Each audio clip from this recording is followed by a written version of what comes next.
अली बाबा और 40 चोर। ये कहानी प्रारंभ होती है पुराने समय के बगदाद शहर में, जहां दो भाई रहते थे, कसिम और अली बाबा। कसिम अमीर था जबकि अली बाबा गरीब था। अली बाबा अपने परिवार का भरण पोषण करने के लिए लकड़ियां काटता था। एक दिन जब वह जंगल में लकड़ियां काट रहा था, उसने एक गिरोह की आवाजें सुनी। वह पेड़ की ओट में छिप गया और देखने लगा कि क्या हो रहा है।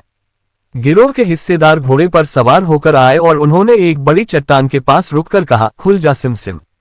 चट्टान अलग हो गई और एक गुफा प्रकट हुई। सारे चोर गुफा के अंदर चले गए और जब वापस लौटे तो उनके हाथ सोने और रत्नों से भरे हुए थे। चोरों के चले जाने के बाद अली बाबा ने भी वही वाक्यांश दोहराया, खुल जा सिमसिम, और गुफा में चला गया। वहां उसने अनगिनत खजाने देखे। अली बाबा ने अपनी झोली में भरकर कुछ सोने के सिक्के और रत्न लिए और गुफा से बाहर आ गया। अली बाबा ने अपने परिवार के लिए खाने पीने और पहनने के लिए नए कपड़े खरीदे। जब उसके भाई कसिम को इस बारे में पता चला तो उसने उससे रहस्य जानने की कोशिश की। आखिरकार अली बाबा ने उसे सब कुछ बता दिया। कसिम अपने लालच को रोक नहीं पाया और अगले दिन अकेले ही गुफा में चला गया। उसने खुल जा सिमसिम कहकर गुफा को खोला और अंदर चला गया। उसने बड़ी मात्रा में खजाना इकट्ठा किया, लेकिन जब वह बाहर निकलने का समय आया तो वह वाक्यांश भूल गया। वह गुफा में ही फंस गया। चोरों ने जब गुफा के अंदर कसिम को देखा तो उन्होंने उसे वहीं मार दिया। जब कसिम लौटकर नहीं आया तो अली बाबा उसे ढूंढने निकला। उसने गुफा में जाकर अपने भाई का शव पाया और उसे बाहर निकालकर बगदाद ले आया। कसिम की मौत से अली बाबा ने सबक सीखा कि लालच का नतीजा हमेशा बुरा होता है। अली बाबा अब खजाने का मालिक बन चुका था, लेकिन उसने बुद्धिमानी से उसे छुपा कर रखा। उसने उस खजाने का इस्तेमाल अपने और अपने परिवार के अच्छे भविष्य के लिए किया।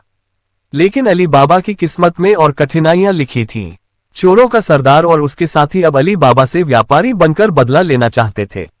एक दिन चोरों का सरदार अपने साथियों के साथ व्यापारी वेश में अली बाबा के घर आया और कहा, हम व्यापारी हैं और अपने सामान को आपके घर में रखना चाहते हैं। अली बाबा उनके चालाकी को नहीं समझ पाया और उसने उन्हें ठीक समझा और अपने घर में जगह दे दी। चोरों का असली इरादा रात में अली बाबा को मारने का था, मगर अली बाबा की नौकरानी मर्जीना ने इस चालाकी को भांप लिया।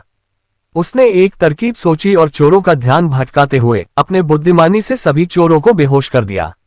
रात के समय मर्जीना ने अली बाबा को सब कुछ बताया। तब अली बाबा ने चोरों को उनके ही जाल में फंसाते हुए उन्हें बंदी बना लिया। चोरों का सरदार भी पकड़ा गया और अली बाबा ने उसके साथ मर्जीना की शादी कर दी, जिसने उसके परिवार को बचाने में महत्वपूर्ण भूमिका निभाई थी। इस प्रकार अली बाबा अपने परिवार के साथ सुखपूर्वक रहने लगा। उसने मर्जीना की मदद से अपने खजाने का सही उपयोग किया और गरीबों की सहायता की।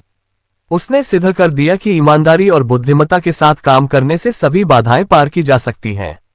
उनकी कहानी एक उदाहरण बनी कि जब ईमानदारी और नेकदिली से काम किया जाता है तो कठिनाइयों का सहज पार होना निश्चित है। अली बाबा की अमीरी और मर्जीना की समझदारी से उनका परिवार हमेशा खुशहाल रहा।